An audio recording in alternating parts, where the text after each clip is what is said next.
দুনিয়াতে যত রকমের মানুষ দেখলাম তার মধ্যে এক রকমের মানুষ সব থেকে বেশি। ওইটা কি জানেন? ওইটা হচ্ছে স্বার্থপর মানুষ। দুনিয়াতে স্বার্থপর মানুষের অভাব নেই, কিন্তু স্বার্থহীন মানুষের বড্ড অভাব। দেখবেন অনেক মানুষই যখন তাদের ইচ্ছা করবে মন ভালো করার জন্য আপনার কাছে চলে আসবে, আবার যখন তার ইচ্ছা করবে না, আপনি যদি তার সাথে মন ভালো করার জন্য তার সাথে কথা বলতে চান, তখন সে ব্যস্ত হয়ে যাবেন। এমনও কিন্তু অনেক মানুষ আছে। আবার এমনও অনেক মানুষ আছে স্বার্থের জন্য আপনার সাথে অনেক ভালো ব্যবহার করবে, প্রয়োজনে আপনার পা চেটে খাবে, কিন্তু স্বার্থ ফুরিয়ে গেলে আপনাকে লাথি মারতেও তাদের এক সেকেন্ডও লাগবে না। আর এটাই বাস্তবতা, এটাই এই দুনিয়ার বাস্তবতা।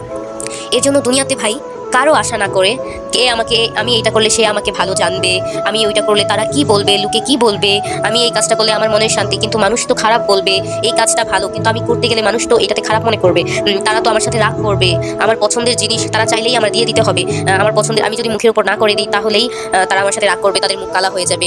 এইগুলা ভাবনা চিন্তা আমাদেরই বদলানো উচিত। বরং যারা আমাদের কাছে কিছু আমাদের পছন্দের জিনিস চাইবে, আমাদের যদি সেটা দেওয়ার ইচ্ছা না থাকে, আমাদের পছন্দের জিনিস অবশ্যই আমাদের উচিত তাদের মুখের উপর না করে দেওয়া। অবশ্যই খারাপভাবে না, ভালোভাবে, যে না এই জিনিসটা আমার পছন্দের, এই জিনিসটা আমি দিতে পারবো না, যেটা আমি সবসময়ই করি। আর আমার মতে এইটাই উচিত, কারণ যদি এইটা করার পরে তার মুখ কালো হয়ে যায় তাহলে সে একদমই ফালতু একটা মানুষ, তখনই বুঝে যাবেন। আর তা না, মুখ কালো হওয়া না হওয়া ব্যাপার না, আপনার পছন্দের জিনিস জেনেও যদি সে আপনার কাছে সেই জিনিসটা চায়, তাহলে সেই মানুষটা কখনোই ভালো হতে পারে না। সে নিজের স্বার্থটাই বুঝে, এর জন্য সে এটা যে আপনার পছন্দের জিনিস সেইটা সে না বুঝে, সেটা যে তার ভালো লাগছে সে এইটা নিয়েই পড়ে থাকবে এবং এইটা চাবে।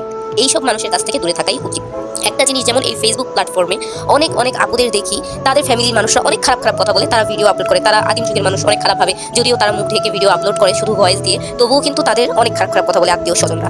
আমি সেই আপুদের ক্ষেত্রে বলছি, তাদের এই সমস্ত কথা কানে নেওয়াই উচিত না, বরং তারা তাদের মতো জ্বলতে থাকুক। আমার কি, আপনি অসুস্থ হয়ে পড়ে থাকলে, আপনার কাছে টাকা না থাকলে, আপনি যখন অনেক অসহায় হয়ে পড়ে থাকবেন, তখন কিন্তু তারা আপনার কাছে আসবে না। তো আপনার উন্নতি করার সময়, আপনি একটা চাকরি করার সময় যখন ইনকাম করতে চাচ্ছেন, তখন তারা বাধা দেওয়ার তাদের কোনো অধিকার নেই।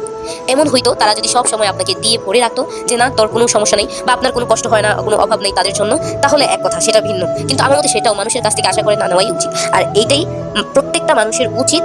প্রত্যেকটা মানুষের নিজের যা ইচ্ছা করে, মানে ভালো কাজ খারাপ কাজ না, নিজের ইচ্ছা মতো চলা, অন্য মানুষের চিন্তা না করে যে মানুষ কি বলবো, এই কথা ভেবে দুনিয়াতে কেউ কিচ্ছু করতে পারে না। যারা দেখবেন বেহায়া বেশরম, তাদেরকে অবশ্য বেহায়া বেশরম বলে না, বেহায়া বেশরম বলে যারা নিজের শরীর বেঁচে খায়, যারা খারাপ ভিডিও করে ইনকাম করে তাদের বলে। কিন্তু যারা মানুষের কথা না শুনে, এই যে আমার মতো অনেক আপুরাই থাকবে যারা ভিডিও করে ভয়েস দিয়ে, তাদেরকে বেশরম বলে না। এটাই উচিত প্রত্যেকটা মানুষের।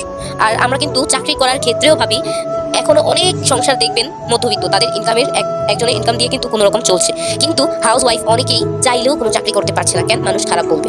কিন্তু ভাই, তুমি যে অভাবে আছো, মানুষ কি তোমাদের 2 পয়সা দিয়ে যাচ্ছে? সেটা কিন্তু না। আর এইটাই আমাদের বোঝা উচিত।